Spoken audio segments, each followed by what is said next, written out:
Calcinée, mais cet incendie, le plus grave qu'ait connu la France depuis 2003, est aussi un véritable désastre écologique. La réserve naturelle de la Plaine des Maures est à moitié détruite. Le site abritait 250 espèces protégées. Juliette Coulet avec nos bureaux en région. En prenant de la hauteur, on mesure l'étendue de ce qui pourrait bien être une catastrophe écologique sans précédent depuis 20 ans. La végétation est dévastée. Il y a quelques jours encore, se dressait ici une forêt luxuriante, chênes-lièges, pins parasols, châtaigniers. Ce matin, plus de la moitié de cette réserve naturelle a disparu. Des arbres, mais aussi des animaux, comme les tortues d'Hermann ou des sangliers. Quelle tristesse.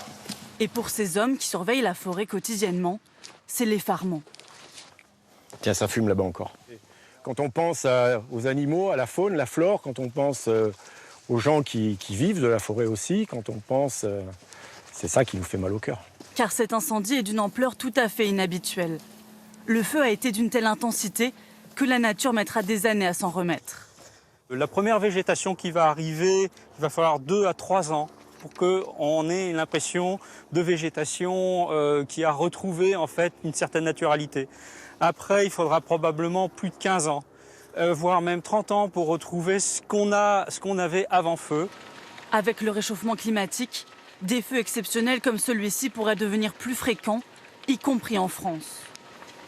Étant donné son intensité, sa gravité, sa rapidité de propagation, on a affaire effectivement à un feu qui est vraiment différent de ceux auxquels on pouvait être habitué. Il y a souvent eu, je dirais, des feux saisonniers, même des feux très graves dans le passé, mais là le problème c'est que les feux graves tendent à revenir tous les ans et à devenir la norme. Ce qui frappe aujourd'hui, c'est ce silence. Dans cette forêt d'ordinaire peuplée de cigales et d'oiseaux, et ce sol couvert de cendres. Et surtout ce soir, toujours beaucoup de questions sur l'origine du feu. S'agit-il d'un acte volontaire?